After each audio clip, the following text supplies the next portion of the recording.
The birth of legends. Etruscans, Latins, and the dawn of Rome. Picture a land where time moves like thick honey, slow, golden, and heavy with the weight of forgotten voices. The air smells of damp earth and burning olive wood. The year is 800 BC, and Italy is not yet Italy. It is a fractured dream, a mosaic of warring tribes and whispered prophecies. In the north, the Etruscans carve their tombs into cliffs, painting the walls with feasts for the dead. Their language curls like smoke, indecipherable even now. Their gods cruel and capricious. To the south, the Latins dig their plows into the soil, their chieftains dreaming of walls that will one day encircle the world. And between them all, the Greeks plant their colonies like time bombs. Naples, Syracuse, their marble temples glowing under the Mediterranean sun. This is where Rome begins. Not as an empire, not even as a city, but as a rumor. A scrap of myth stitched together by desperate men. April 21st, 753 BC, or so the poets will claim. Romulus, a king's bastard son, draws a line in the dirt with his spear. His brother Remus smirks, leaps over it in a single bound. The insult is mortal. Romulus buries his blade in Remus's ribs, and the first law of Rome is written in blood. Cross this line, and you die. The Palatine Hill becomes a fortress of mud and straw, its people a rabble of outcasts and thieves. But wolves once nursed these kings. The gods are watching. For 2 centuries, Rome kneels to the Etruscans. Their kings, Tarquin the Elder, Servius Tullius, build temples, drain swamps, teach the Romans the art of war. But power corrupts. Tarquin the Proud, last of the Etruscan tyrants, rules with a fist of iron. His son, Sextus, commits the unforgivable sin. Lucretia, a noblewoman known for her virtue, is summoned to his bedchamber.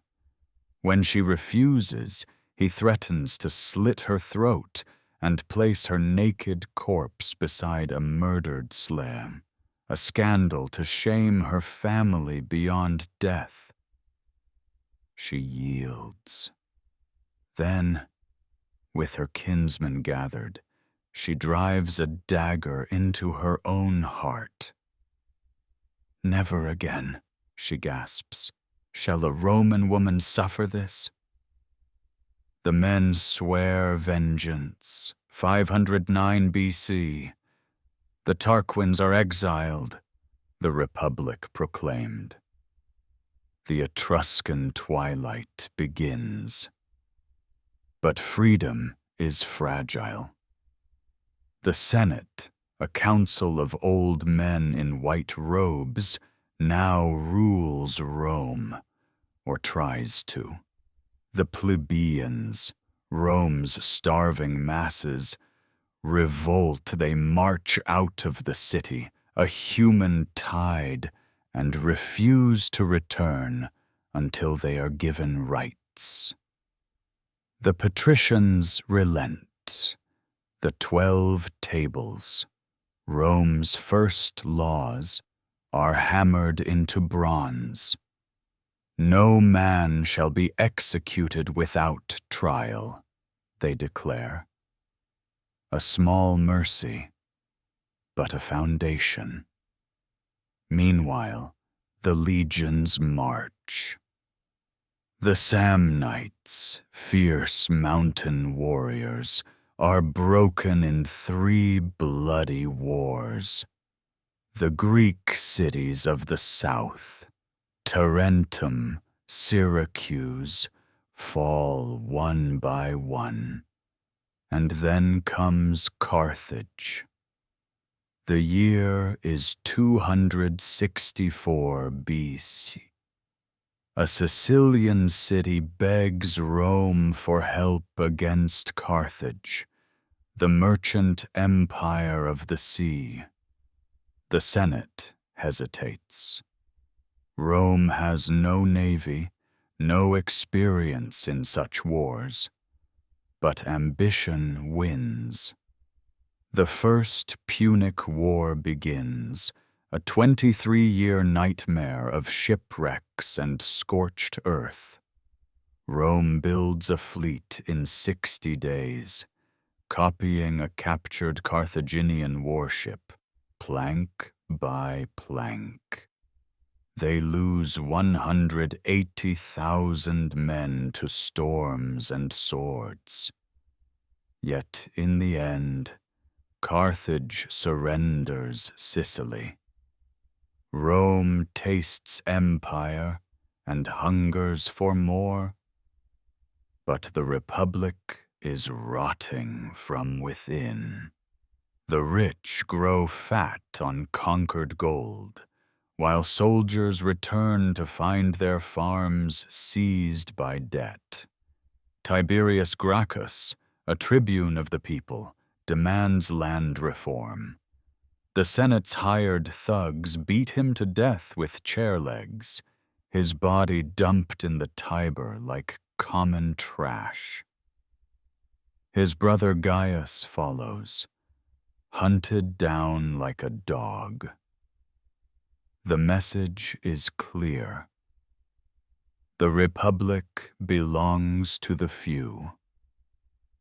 And in the shadows, a new kind of man rises. Men like Sulla, who marches his legions into Rome itself, and Marius, who opens the army to the poorest, binding their loyalty not to the state, but to their general.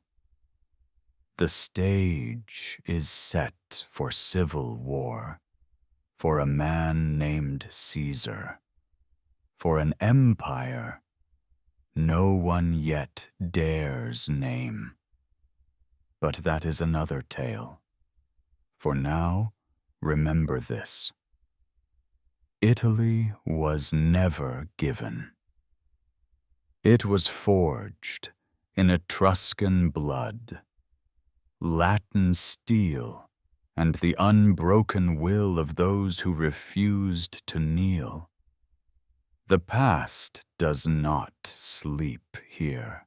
It waits, patient as a wolf in the dark, for the right moment to step into the light. The Wolf's Shadow, Rome's crucible of blood and iron. The Tiber runs red in the year 390 before Christ. The acrid stench of burning thatch clings to the 7 hills as Gaulish warriors, towering men with hair stiffened by lime into ghostly spikes, pick through the ruins of Rome. Their laughter echoes through the Forum as they melt golden statues into crude ingots, ignorant of the history they're destroying. On the Capitoline, The last defenders clutch their swords and watch the smoke rise from their homes below. A single goose, sacred to Juno, flaps its wings in alarm, the warning that saves Rome from complete annihilation. For 7 months they endure, until the Gauls finally accept a ransom of gold. But as the barbarians retreat, one chieftain throws his sword onto the scales with a sneer. Vae victis. Woe to the conquered. The words sear themselves into Rome's soul like a brand. From this ashes, a new Rome emerges, harder, sharper, relentless. The legions are reforged, their rectangular scutum shields locking together like the scales of some great beast. Every citizen soldier now carries 2 deadly pila, javelins with soft iron shafts that bend on impact, rendering enemy shields useless. The Samnites, fierce mountain warriors who once humiliated Rome at the Caudine Forks, learn this the hard way. By 291 BC, their sacred groves burn, while Roman engineers build the Via Appia straight through their heartland, paving the way for conquest. Then comes Pyrrhus of Epirus, the Greek king who arrives in Italy with 20 war elephants in 280 BC. At Heraclea, his beasts trample legionaries into the dirt, their terrified screams lost beneath elephantine roars. Another such victory, Pyrrhus mutters as he surveys the carnage. And I shall be ruined. The phrase Pyrrhic victory is born in blood. By 275 BC, even his silver-tongued diplomats cannot save him.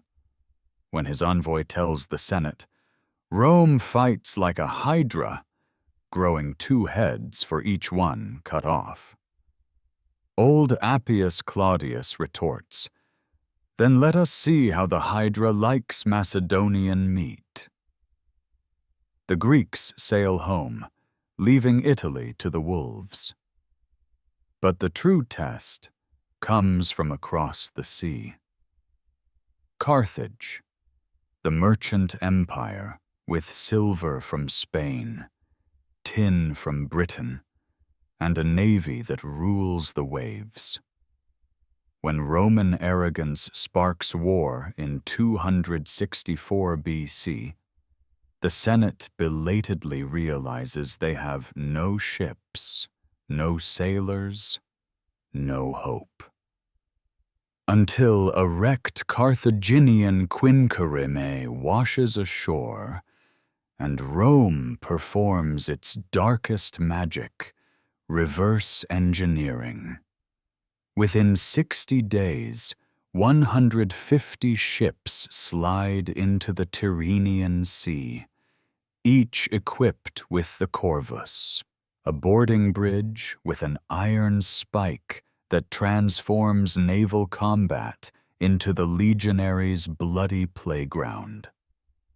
At Mylae in 260 BC, Consul Duilius watches his makeshift fleet sink 30 Carthaginian vessels in a single afternoon. The war grinds on for 23 brutal years. At Drepana in 249 BC, the Romans lose 93,000 men in a single naval disaster.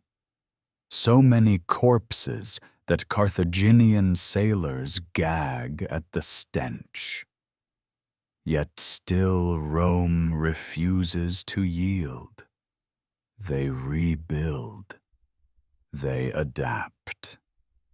And when Carthage finally sues for peace in 241 BC, the Senate takes not just Sicily, but demands silver payments so crushing they'll take a generation to pay. But peace is fleeting. In Spain, a young Carthaginian general named Hannibal Barca swears an oath of eternal hatred over his father's sacrificial fire. In 218 BC, he accomplishes the impossible, marching 37 war elephants through the snow-choked Alps. For 15 years, his shadow darkens Italy. At Cannae in 216 BC, he annihilates 80,000 Romans in an afternoon, using their own formations against them. The Senate debates surrender as Hannibal's Numidian cavalry rides up to Rome's very gates. Yet Rome's true weapon isn't its legions, it's its stubbornness. They raise new armies from freed slaves and boys barely old enough to shave. They adopt the Fabian strategy, shadowing Hannibal but refusing battle, burning their own crops to starve him.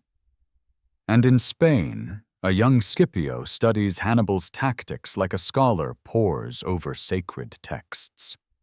At Zama in 202 BC, the pupil surpasses the master. As Hannibal flees on horseback, his elephants dead, his dream in ashes, Rome stands triumphant. Carthage will burn again, this time for good. But that is a story for another night. For now, remember this. Rome was never destined to rule. It clawed its way to power through mud and blood and unimaginable loss. The Republic's last gasp. Sulla's blood and Caesar's ambition. The air in Rome hangs thick with the metallic tang of drying blood. It is November 1st, 82 years before Christ, and the heads of senators stare blindly from the rostra, their tongues blackened in death. Sulla, the butcher general, strolls through the forum admiring his handiwork. His proscription lists name 5,000 enemies of the state. Their crimes? Being too rich or too popular, or simply in the way. The corpses pile so high, the Tiber's fish grow fat on aristocratic flesh. This is Sulla's answer to Rome's sickness. A scalpel of terror cutting through the Republic's corruption. When he finally lays down his dictatorship 2 years later, he leaves behind a warning carved in the Senate's very stones.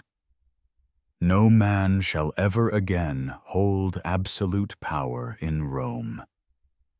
Enter 2 young men who will make Sulla's warning meaningless. Pompey Magnus, barely 23, raises a private army from his father's veterans in 83 BC. His audacity makes seasoned generals blush. He defeats 3 Marian armies before his first shave. By 71 BC, he crushes Spartacus's rebellion, though Crassus did the real work, and celebrates a triumph so lavish it gilds Rome's streets for a week. Then there's Julius Caesar. Captured by pirates in 75 BC, The arrogant patrician laughs when they demand 20 talents ransom. 50 would be more fitting for a man like me, he sneers. After release, he returns with a fleet and crucifies every last pirate, though mercifully slitting their throats first. The message? Caesar makes his own mercy. By 60 BC, these wolves form an uneasy alliance with Crassus, Rome's richest man. The first triumvirate is born, not through law but through whispered deals in Crassus's moonlit gardens. Pompey gets land for his veterans. Crassus gets tax breaks, Caesar gets the consulship, and then Gaul. Ah, Gaul, Caesar's masterpiece. In 58 BC, he crosses the Rubicon, not that crossing yet, into barbarian territory. For 8 years, his commentaries will paint a portrait of brilliant conquests. The truth? A genocide wrapped in elegant Latin. At Alesia, in 52 BC, he traps Vercingetorix's army between 2 walls of dirt and timber. When the Gauls send out their women and children to starve between the lines, Caesar leaves them there, a human mote of suffering. 1 million Gauls die, another 1 million are enslaved. Rome receives his letters with trembling hands, the ink smelling of distant blood. January 10th, 49 BC. Dawn stains the Rubicon's waters crimson as Caesar halts his horse. The law is clear. No general may cross this border armed. His officers hold their breath. Then, with a gambler's grin, Caesar whispers, "Alea iacta est." The die is cast, and urges his mount forward. 13 legions follow, their boots churning the sacred river to mud. Pompey and the Senate flee like startled geese. At Pharsalus in 48 BC, Caesar's exhausted veterans annihilate Pompey's superior force through sheer audacity. The once great Pompey dies on an Egyptian beach, stabbed in the back by a Ptolemaic assassin. When presented with his rival's severed head, Caesar weeps. Not from grief, but because such an undignified end offends his sense of drama. Now Rome learns the cost of one-man rule. Caesar pardons enemies only to insult them with petty humiliations. He places his statue among kings, wears purple like a Hellenistic monarch, and, worst of all, plans to move the capital to Alexandria. The Senate, reduced to a rubber stamp, simmers with quiet rage. On March 15th, 44 BC, 60 senators crowd around Caesar like eager petitioners. Tilius Cimber grabs his shoulders. The signal. Daggers flash. Caesar staggers, bleeding from 23 wounds until he collapses at Pompey's statue's base. His last sight? Brutus, his protege, raising a blade. Et tu, brute. Then nothing. The assassins expect Rome to cheer. Instead, the mob burns the Senate House. Caesar's heir, Octavian, will exploit this rage to build something far worse than kingship, an empire wearing republic's clothes. As Cicero laments too late, "We have killed the king, but the kingdom remains." The republic's corpse still twitches on the forum's stones, but its soul, that fled long ago, carried away on the tide of ambition that began when Sulla first marched on his own city. The wolves have eaten each other, and from their bones rises a beast Rome never intended to create. Empire. The bloody birth of a world order. The waters off Actium boil like a cauldron on the 2nd of October, 31 years before Christ.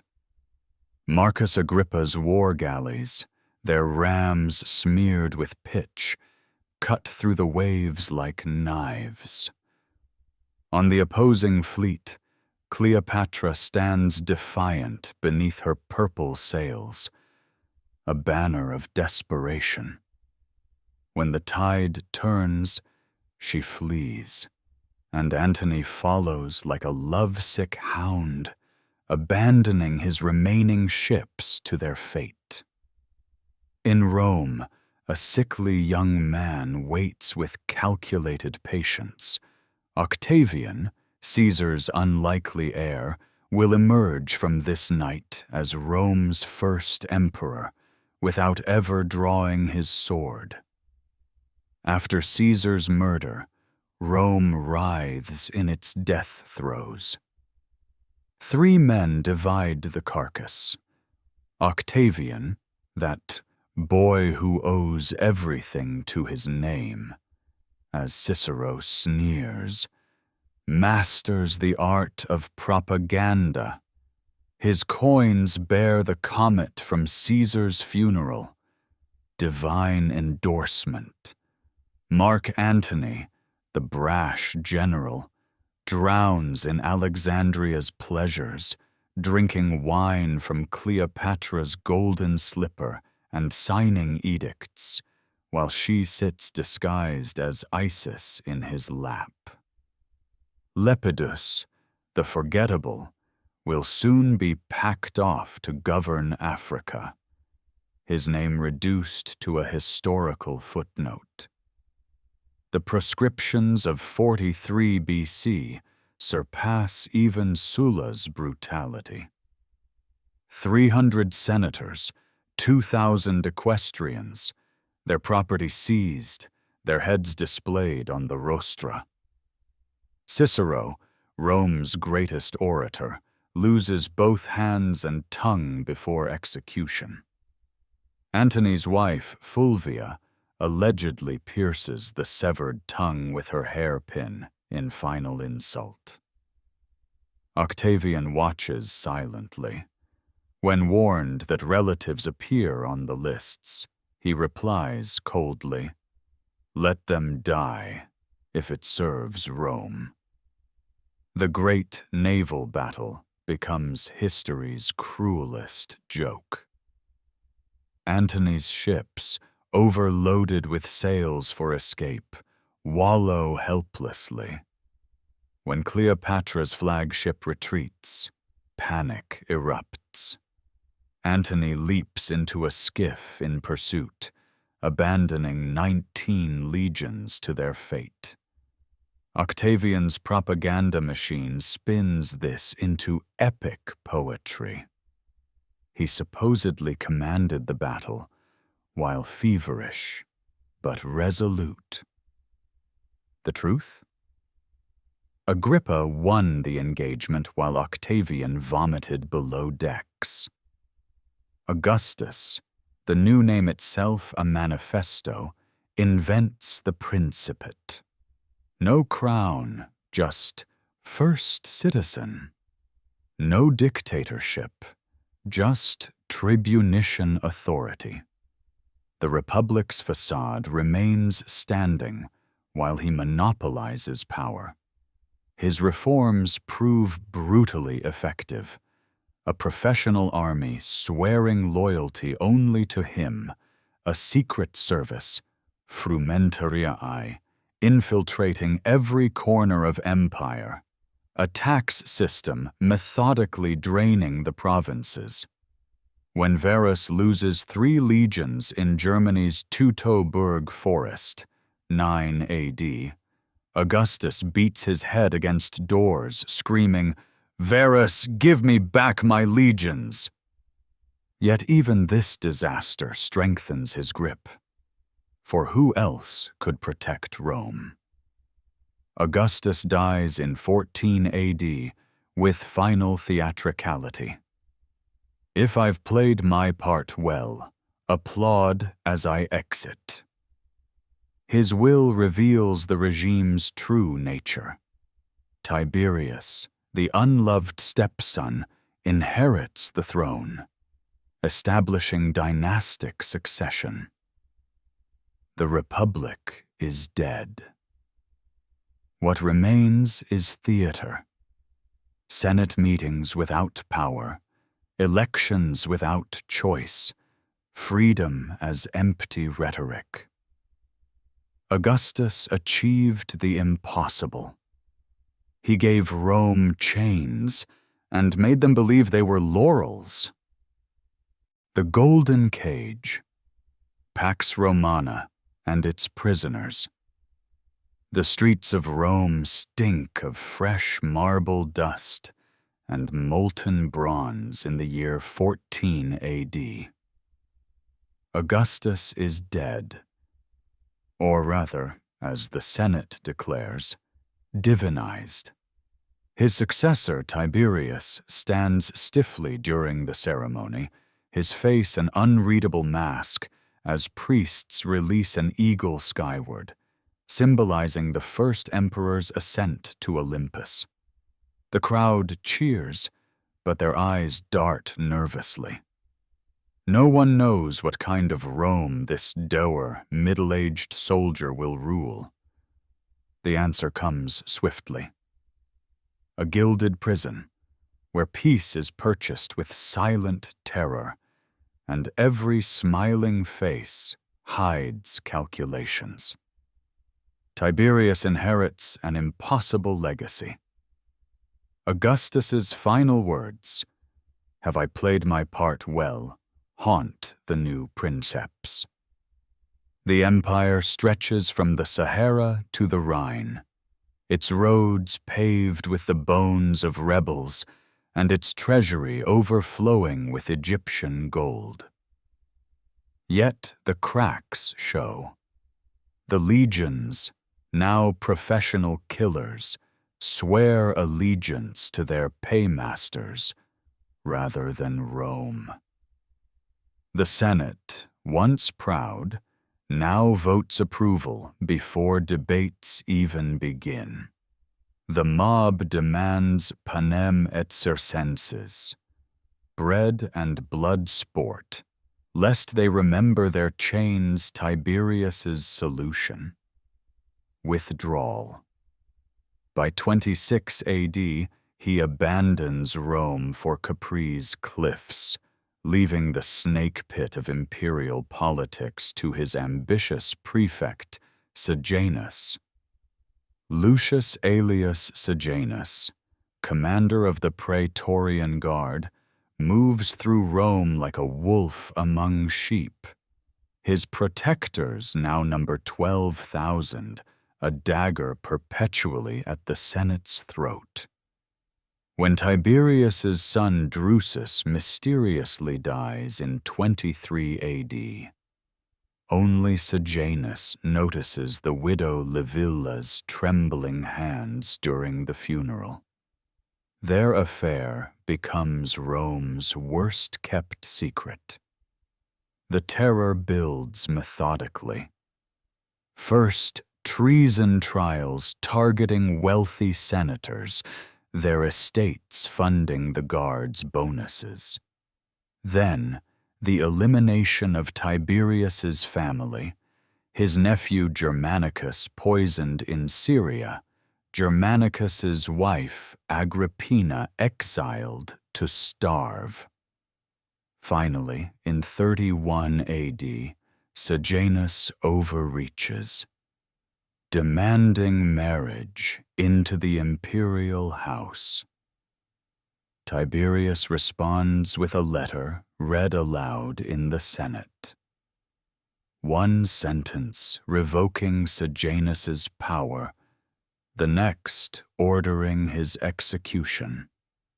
The mob tears Sejanus limb from limb, his children butchered days later. Isolated in his island fortress, Tiberius descends into grotesque paranoia.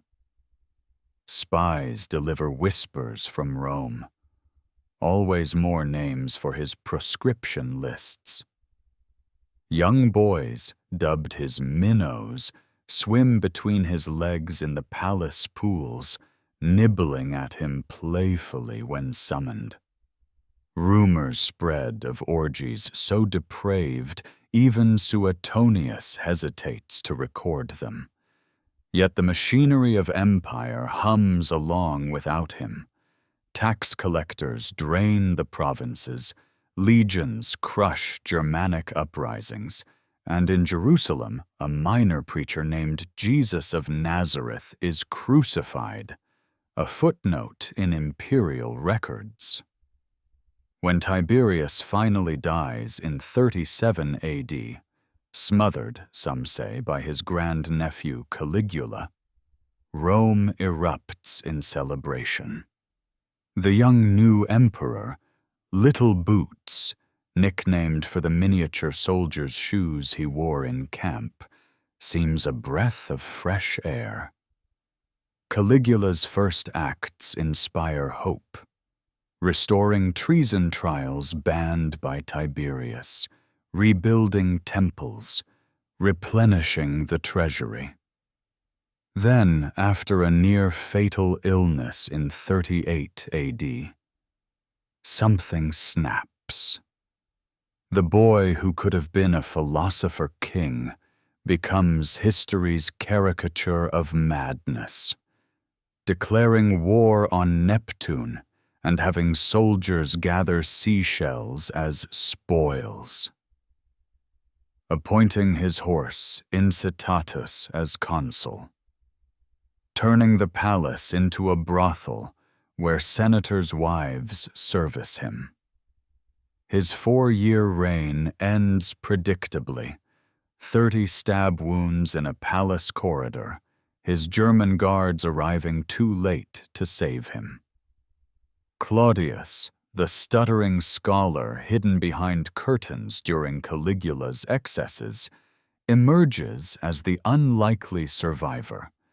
The Praetorians declare him emperor almost as a joke, until he proves frighteningly competent. His achievements would reshape history. The conquest of Britain in 43 AD, though he stays only 16 days. A proper civil service staffed by freedmen, Narcissus, Pallas, Callistus, who become powers unto themselves. Massive public works, including a new port at Ostia and the Claudian aqueduct. Yet for all his administrative genius, Claudius remains a prisoner. First of his wives, the promiscuous Messalina, then the deadly Agrippina, finally of the mushroom omelet she poisons in 54 AD. Nero ascends the throne at 17, his mother Agrippina maneuvering behind the scenes.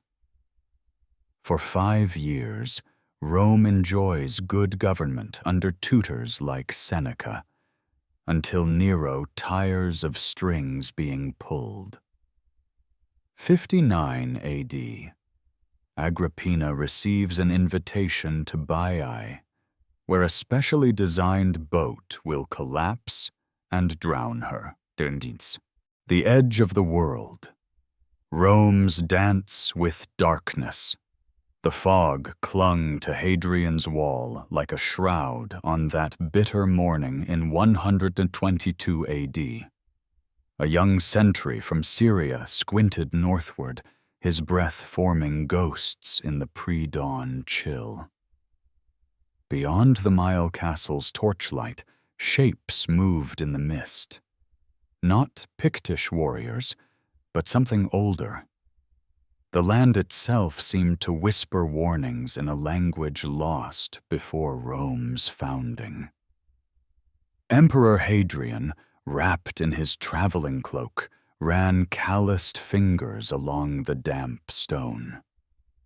"Here," he murmured to his Greek architect, "we will build a door between worlds."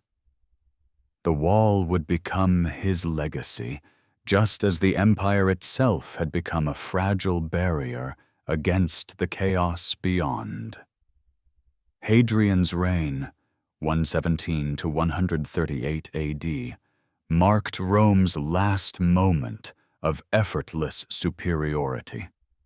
A Spaniard with a Greek soul, he walked barefoot through Athens' ruins, wept at Achilles' tomb, and rebuilt Jerusalem as Aelia Capitolina, sparking the Bar Kokhba revolt, 136 AD, that would claim 500,000 lives.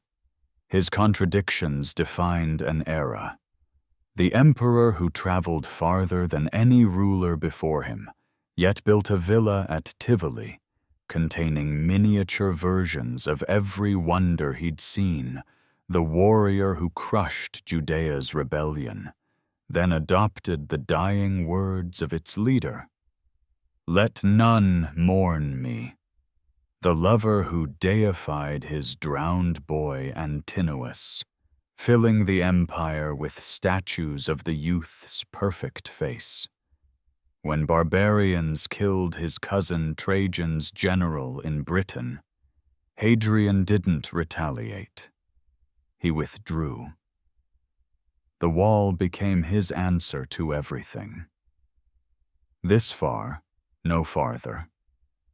Marcus Aurelius, 161 to 180 AD, the philosopher-emperor, spent his reign fighting to preserve what Hadrian took for granted. The Parthians struck first, then the Marcomanni. When his legions marched north, plague followed them home.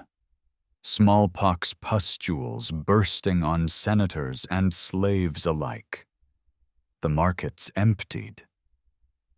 Entire towns starved. In his meditations, written by torchlight in German camps, Marcus penned, "The stench of decay is Rome's perfume now." His greatest victory at Carnuntum, 172 AD, came at terrible cost. Legions forced to enlist slaves, the treasury drained to buy barbarian alliances. When he died at Vindobona, Vienna, the empire still stood, but its golden age didn't survive him. Commodus, 180 to 192 AD, entered Rome like a demigod in a lion-skin cloak, dragging conquered chieftains behind his golden chariot. The Senate applauded, the mob cheered, the legions muttered. His reign became a fever dream. The Colosseum saw 735 gladiatorial combats in 186 AD alone. He renamed Rome Colonia Commodiana, and the months after himself, when fire destroyed parts of the city, he declared it Hercules' Purification.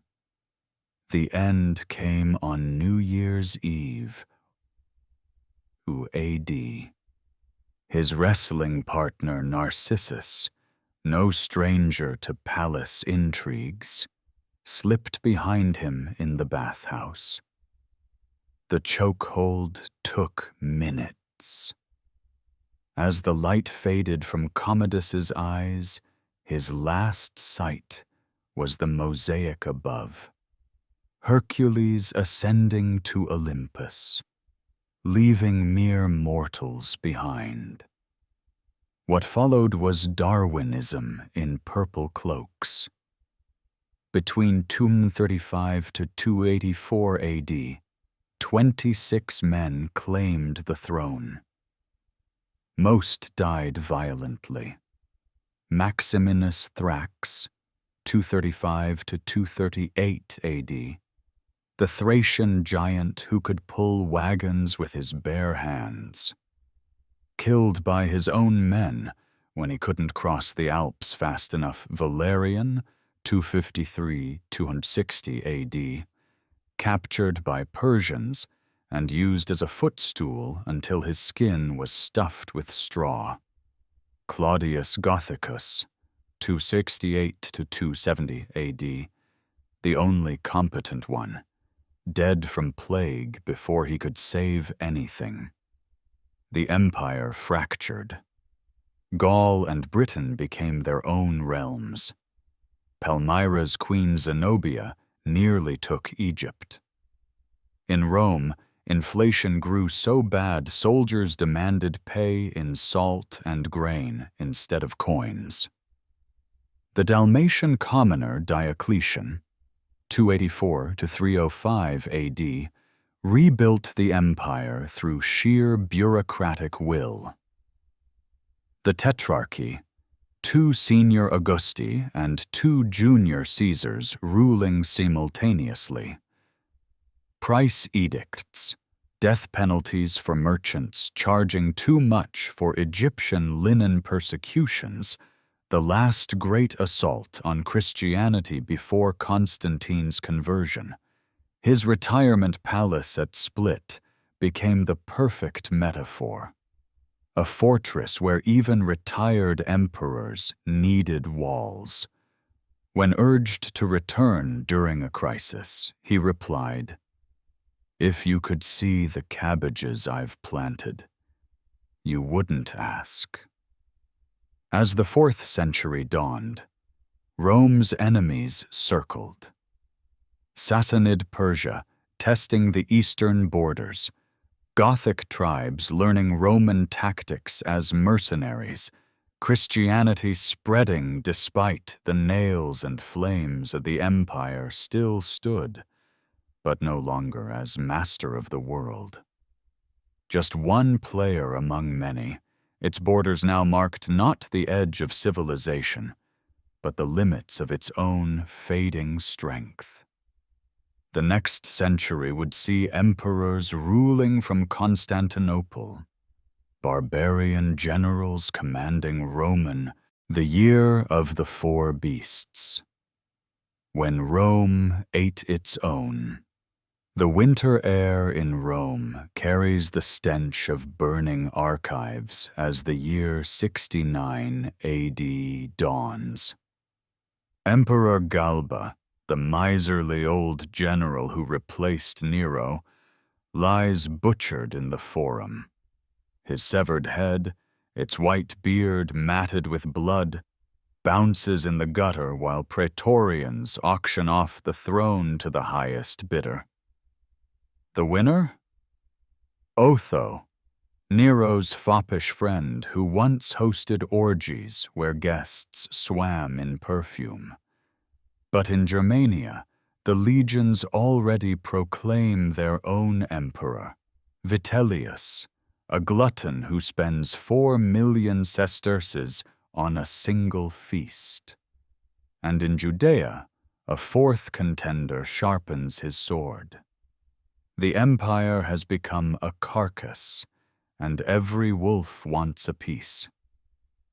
When Nero's death left Rome leaderless in June 68, The Spanish governor Galba seemed a safe choice. 71 years old, stern and frugal. But his reign lasts just 7 months. His fatal mistake? Refusing the Praetorian Guard's customary accession bonus. "I choose my soldiers, I don't buy them," he snarls. The Praetorians choose otherwise. On January 15th, as Galba's litter jostles through Rome's streets, cavalrymen charge from an alley. The old man tumbles into the mud, his last sight a recruit named Camurius hacking at his throat 23 times. Otho, watching from the shadows, pays the guard their gold. For 90 days, Rome becomes Nero's court reborn. Poets recite in theaters, the palaces glow with light, and the new emperor commissions statues of his divine predecessor. But in Germania, Vitellius's twin generals Valens and Caecina march south with 100,000 battle-hardened legionaries. The decisive clash comes at Bedriacum in April. Otho's smaller force fights valiantly until dawn, reveals Vitellius's reserves arriving fresh. Rather than prolong the slaughter, the playboy emperor stabs himself with a dagger at midnight, his last words, "It's more honorable to die for the empire than for a woman." A bitter reference to his ex-wife Poppaea, whom Nero stole years earlier. Vitellius enters Rome in July like a conquering barbarian. His German bodyguards murder nobles for sport. The treasury empties as he hosts legendary banquets. Ostrich brains in peacock sauce, lamprey milt steamed in dolphin fat, 7,000 birds served at one sitting. When news arrives that the Eastern legions have proclaimed Vespasian emperor, Vitellius orders the execution of Vespasian's brother Sabinus. The end comes in December. Vespasian's general Antonius Primus storms Rome despite orders to wait. Vitellius, dragged from his hiding place in the palace doorkeeper's quarters, is paraded naked through the forum. A soldier stuffs a sword in his mouth. "There, now feast on this," before the mob tears him apart. The year ends with a no-nonsense soldier emperor counting corpses. The toll? Over 150,000 Romans dead in battles, purges, and street violence. The treasury holds barely enough to mint new coins. Vespasian's solution is quintessentially Roman. The urine tax, monetizing public latrines where fullers collect ammonia for cleaning wool. The Jewish gold, plundering Jerusalem's temple after his son Titus sacks it in 70 AD. The senatorial purge, replacing executed nobles with Italian and provincial elites. When his son Titus complains about the urine tax's vulgarity, Vespasian holds up a gold coin. Money doesn't smell. Vespasian's 9-year reign rebuilds Rome literally and figuratively. The Colosseum rises where Nero's lake once stood, funded by Judean treasure. Latin rites spread across Spain and Gaul, creating new loyal elites, The Praetorian Guard is reorganized under loyalists from his old legions. When he dies naturally in 79 AD, the first emperor since Augustus to do so, he jokes from his deathbed, "Oh dear, I think I'm becoming a god." The year of 4 emperors proves 2 truths. The army is the state. Emperors now require legionary approval. The provinces matter. Spain, Judea, and Germania demonstrated their power to make rulers. Vespasian's rise marks a turning point. No longer aristocratic bloodlines, but military competence determines imperial succession. The Flavians, Vespasian, Titus, Domitian, will rule for 27 years, proving Rome's resilience. But the precedent is set. Any general with enough loyal legions can now reach for purple. The empire survived its near-death experience in 69 AD. But the patient emerged changed. Tougher, leaner, and far more dangerous. The Twilight Gods. When Rome became a ghost of itself. The Danube had frozen solid that winter of 406, an occurrence so rare the centuries took it for an omen. On New Year's Eve, as drunken legionaries toasted the emperor's health in their outpost towers, the ice began to tremble, not from thaw, but from the weight of countless feet. Vandals, Alans, Suebi, entire nations spilled across the river, their breath steaming in the moonlight, their wagon wheels creaking under the weight of children and cooking pots. They weren't raiders. They were refugees, fleeing something worse. By dawn, the Rhine frontier collapsed like rotten wood. In Rome, the poet Claudian still wrote verses about eternal dominion while the West began to bleed out. The rot had set in generations earlier. Constantine's dream of a Christian empire had birthed 2 rival Romes, his gleaming Constantinople and the crumbling senatorial playground on the Tiber. The division might have saved the East, but it doomed the West.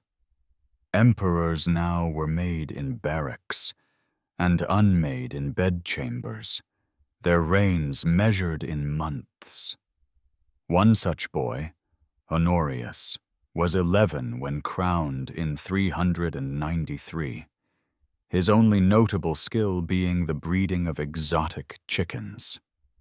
His general Stilicho, half Vandal himself, held the real power until the Senate whispered him to his execution in 408. With him died the last man who understood how to negotiate with barbarians. Alaric the Goth, once a Roman ally, turned his people's hunger toward Italy when promised lands and grain failed to materialize.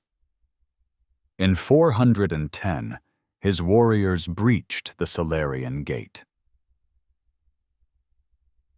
Not through siege engines, but because some slave's wife, forgotten by history, opened it for them.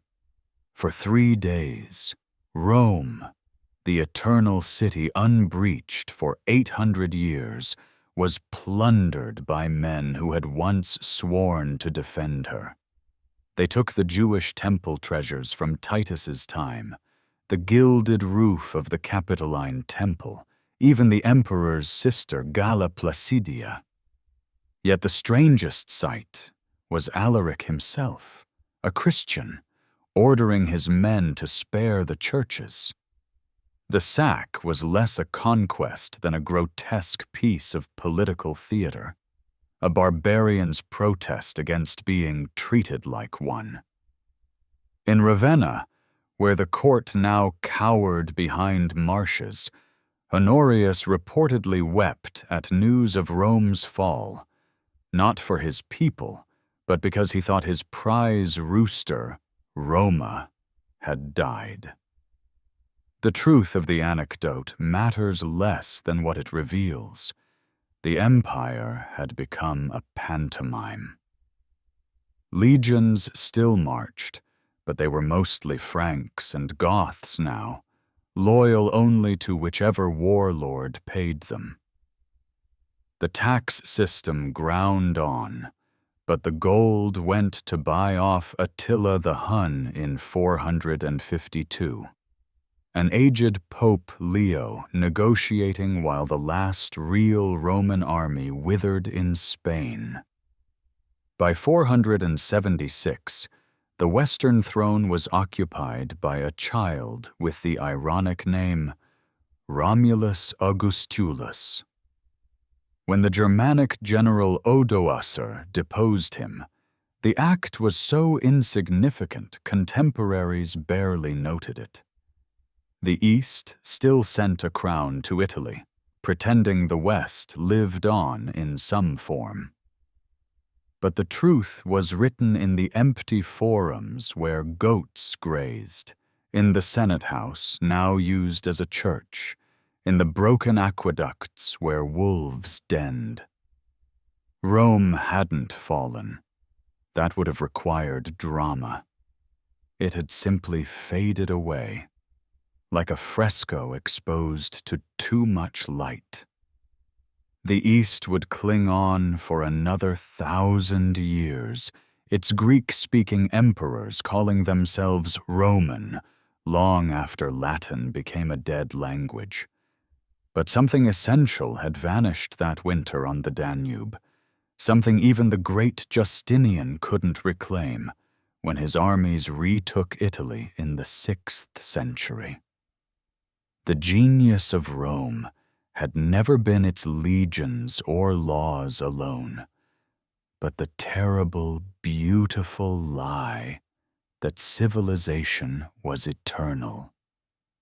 That lie died when the barbarians, who had always been the empire's shadow self, walked out of the darkness and into the palace. What remained wasn't ruin, but revelation. All empires are sand castles, and time's tide always wins. The Shadow Empire, Byzantium's 1,000-year twilight, the Dome of Hagia. Sophia trembled on that December morning in 537 as 10,000 lamps swayed above the gathered masses. Emperor Justinian, his purple slippers crushing shards of glass from the recent riots, gazed upward at the golden mosaics where angels with 6 wings watched over his creation. This was no longer Constantine's city. It was something stranger, a Roman phoenix risen from Greek ashes. The old senators shuffling through the ceremony remembered their ancestors' stories of the Forum. But here in Constantinople, history had taken a different turn. The West had fallen to barbarian kings, but in the East, the empire endured through sheer, stubborn alchemy, transforming itself into something neither fully Roman nor Greek, but Byzantine. The reconquest began with blood and parchment. Justinian's general Belisarius, barely 30 years old, crossed to Africa in 533 with only 15,000 men.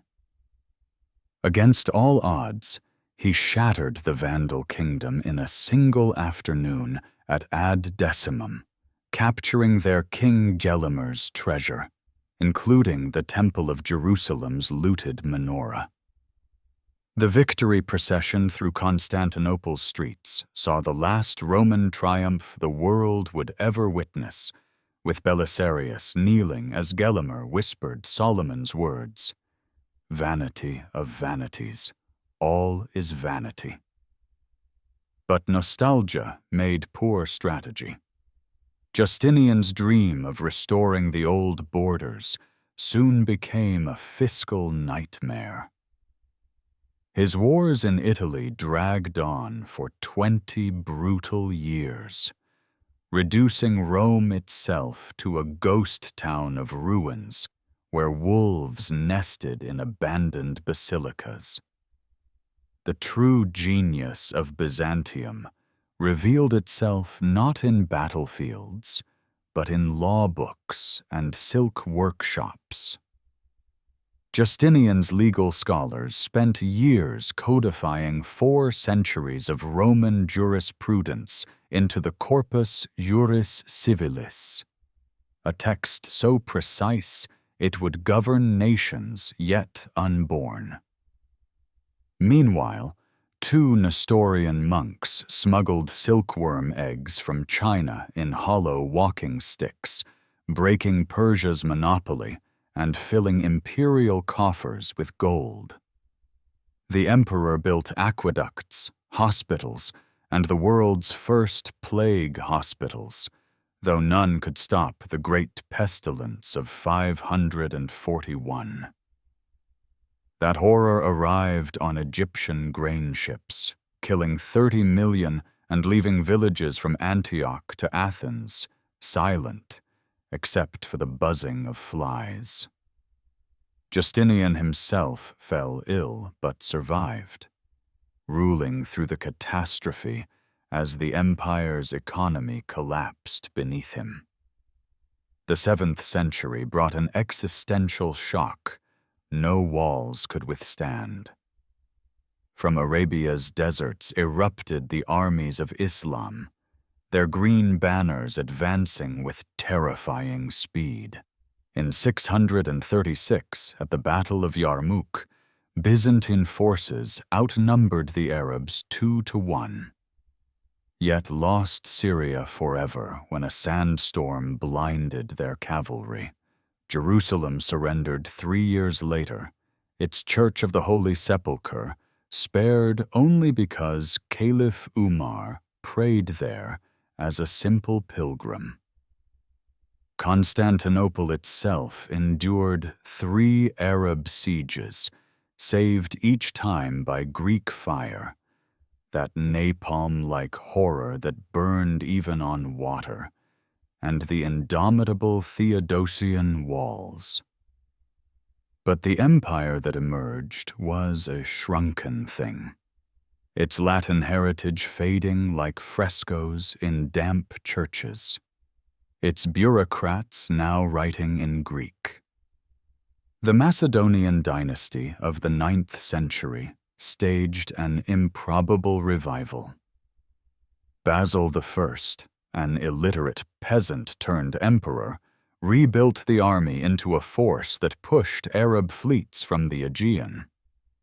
His grandson Constantine VII presided over a cultural renaissance, his scholars preserving countless ancient texts while inventing new marvels like the hydraulic throne that could elevate rulers before ambassadors. The Varangian Guard, axe-wielding Norsemen sworn to the emperor, became both protectors and executioners, their 2-handed blades making short work of conspirators. For 200 years, Byzantium balanced on a knife's edge between East and West, its silk-draped diplomats playing caliphs against German emperors. The fatal blow came not from Muslims, but fellow Christians. In 1204, Venetian ships carrying crusaders diverted to Constantinople, ostensibly to restore a deposed emperor. What followed was 3 days of slaughter so thorough even the Venetians grew sickened.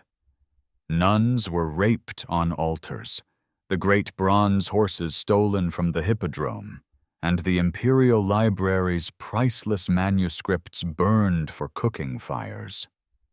When the invaders elected their own Latin emperor, the Byzantine court fled to Nicaea, ruling in exile while Constantinople decayed.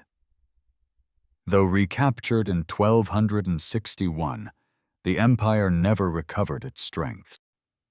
The Immortal Ghost, Rome's Afterlife. In the bones of the West, the rain fell in sheets on that April morning in 800 AD, as Charlemagne knelt in Old St. Peter's Basilica, the damp seeping through his Frankish leggings. Pope Leo III placed the jeweled crown upon his head, with hands still bearing scars from when Roman nobles had tried to blind him just 2 years prior. To Charles Augustus, crowned by God, great and peace-giving Emperor of the Romans, the crowd chanted, though neither man spoke the other's language fluently. The ironies hung thick as the incense, a Germanic warlord resurrecting a title dead in the West for 324 years, a pope granting what no pontiff had ever possessed the right to bestow. The ceremony taking place not in the Forum, but in a crumbling church built over a martyr's grave. Yet in that moment, the ghost of Rome stirred again, beginning its strange, undying afterlife in the imagination of the West. The Carolingian Renaissance that followed was Rome reimagined through Frankish eyes. Charlemagne's scholars scraped the mold off half-forgotten Latin texts, copying Cicero and Virgil in clear, minuscule script, while missing the irony that their emperor could barely write his own name. His palace at Aachen became a theater of Roman revival, the octagonal chapel modeled on Ravenna's San Vitale, the baths where his naked courtiers imitated long-dead patricians, even the imported marble columns stolen from Italian ruins. Yet this was no true resurrection, but rather a child dressing in ancestral armor too large for his frame. When Charlemagne's grandsons split his empire at Verdun in 843, they revealed the fragility of the illusion. Rome had been a unifying idea, and ideas fractured easily in the face of Viking axes and Magyar arrows. The Holy Roman Empire that Otto the Great founded in 962 proved even more paradoxical.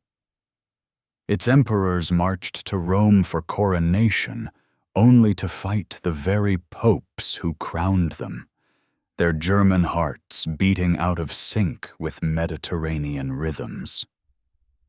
Frederick Barbarossa drowned in a Turkish river during the Third Crusade while dreaming of imperial glory.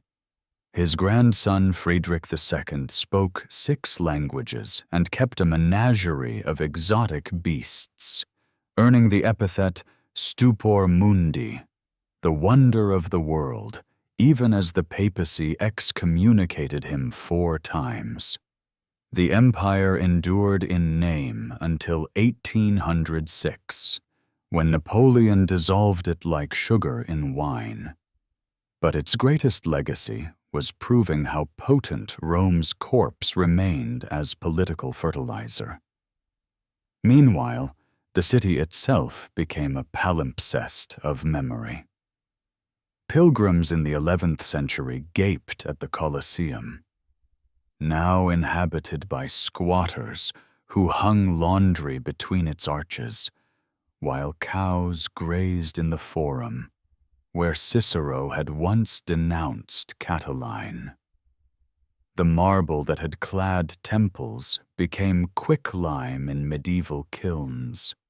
Statues were ground into mortar for new churches. Yet, even in ruin, Rome exercised dominion. Norman knights sailing to sack Constantinople in 1204 carried copies of Virgil as guidebooks. Spanish conquistadors in Mexico compared Tenochtitlan's canals to the Tiber's bends. The Renaissance humanists who scoured monastery libraries for classical texts were engaged in a kind of spiritual necromancy, attempting to resurrect not just Latin grammar, but a way of seeing the world. The Enlightenment's thinkers used Rome as both weapon and warning. Montesquieu's Considerations on the Causes of the Greatness of the Romans and Their Decline became required reading for revolutionaries. Edward Gibbon spent 20 years chronicling the empire's fall, while London built its own global dominion. The American founding fathers peppered their debates with Roman references. Adams quoting Tacitus, Jefferson designing his Monticello after the Pantheon, Madison warning against the turbulence of Athenian democracy while favoring Rome's republican balance. Their constitution mixed Roman elements with radical new ideas, creating a Senate without patricians, a republic without slaves, at least in theory. The 19th century's nation-states all performed their own séances with the Roman past. Napoleon's Arc de Triomphe and Victoria's Albert Memorial both spoke the architectural language of imperial power. Mussolini's doomed attempt to revive Mediterranean supremacy proved how potent the Roman myth remained. Even the Soviet Union's red stars unconsciously echoed the military standards that had once carried Rome's eagles across 3 continents. Today, Rome's afterlife continues in subtler forms. The European Union's Latin motto, In varietate concordia, united in diversity, unwittingly echoes the empire's genius for absorbing conquered peoples. American military bases still bear names like Fort Bragg and Camp Lejeune, honoring generals who studied Caesar's campaigns. The very concept of citizenship, the ideal of legal equality before the law, even our nightmares of imperial overreach, all flow from that muddy village on the Tiber that grew too large for its own good. Perhaps Rome's true end came not in 476 or 1453, but continues to unfold in our ongoing attempts to escape its shadow while still using its blueprints. The empire built roads that outlasted its armies, laws that survived its courts, and an idea of civilization so potent that 2,000 years later, we still measure ourselves against its glories and failures. In the end, Rome never really fell. It simply dissolved into the groundwater of history, emerging whenever we dig too deep into who we are and where we came from. The Eternal City's greatest trick was making eternity itself seem possible. Unfortunately, this video ends here. But don't worry, there's plenty more to explore. If you're still awake, feel free to comment your country and the current time below. Don't forget to check out our playlist in the description for more The Entire History of videos to help you drift off. If you enjoyed this, a like and a subscription would mean the world to us. Sleep well, and see you in the next story.